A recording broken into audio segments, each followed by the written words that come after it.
we have a guest joining us here in the Channel 2 News studio now because, well, it could get a little dicey later on if the storm does, as expected, get closer to the islands and bring us some strong winds. We might have some electricity issues. So here to talk with us about that, Peter Rosegg.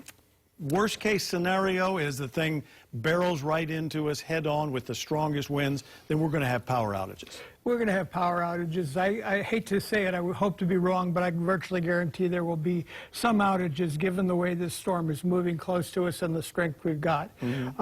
We've beefed up our system. We've hardened it over the last couple of years, about $1.5 billion among the three companies, but there's no way you can build a system that can withstand every possible hit from a Category 4, even Category 3 storm. So we're urging people to be prepared for outages. We won't know how long it'll take to restore them until the storm goes by, but we have crews in place. We have equipment in place. We are ready to roll as soon as it's safe to do so.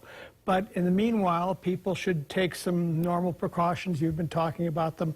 For electricity in particular, we really encourage people to charge up all their devices and then unplug the chargers and any unnecessary equipment. If they do evacuate, see if they can turn off the power at the main so that they can leave their house without the power being on. And conserve power just like you're conserving everything else against the future. It would seem in general there are two risks for the electric structure. You've got the poles with the wires, the lines, right, but then you have underground stuff. Exactly. So if you get the winds, they could knock out the stuff above ground, but then the water can seep down underground. We're in trouble both directions, absolutely. Those are the two risks. The winds, we have a number of power lines that go across the mountains, mostly from the west side over to the windward side, and some of them then come back through Palolo for Waikiki and for the east side. So those are up in remote areas. They're particularly susceptible to the heavy winds. Traditionally, the windward side and the North Shore are kind of the most vulnerable. But given this storm coming from the south, we also think that it's going to be the South Shore, the Ewa Beach to Hawaii Kai are going to be just as susceptible to the winds. And as you say, we have a lot of water coming in, and that can flood our underground equipment. So it's all hardened as it can be, but it's all vulnerable to the effects of this storm. All right, so say the folks are gathered around their TV watching the hurricane coverage at whatever hour and day that may occur, right, and then the power goes out. Do you recommend that, now do you turn off the TV that was on? Do you turn out a light that was on? If it's night, leave some things on so that if the power does come back, you'll know that it came back. What we would really recommend right now is for people to go to the App Store or to Google Play and download the HECO app. We have a mobile app there, and you can report an outage directly. So you shouldn't hesitate. If you do lose power, you go on that app, and that app feeds directly into our system operations system so that the people who are looking at what's going on and planning for restoration will know instantly that you have an outage, and they'll see a number of these things come on in your area. That's the best and fastest way. There are also emergency numbers, phone numbers, of course.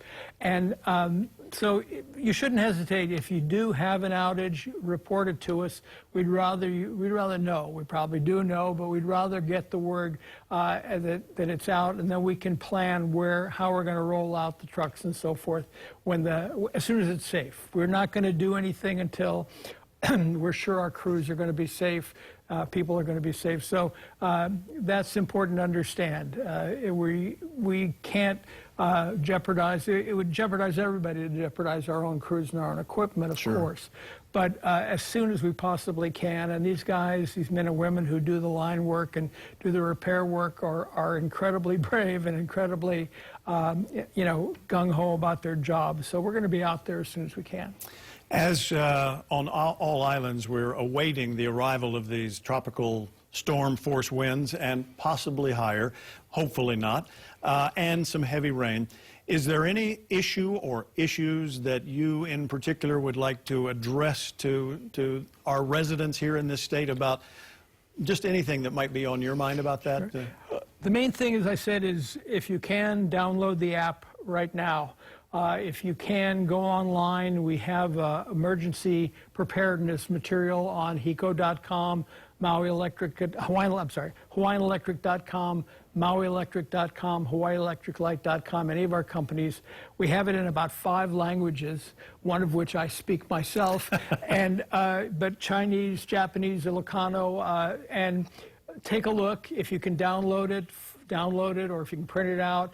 After the storm goes by, if you want a hard copy, we'll mail you one. But right now, it would do you a world of good to look at those things. You've put them up on the screen, many of them I know. Mm-hmm. Here's how to prepare. But this gives you an awful lot of information, and I think it'll give you some reassurance as we go into this.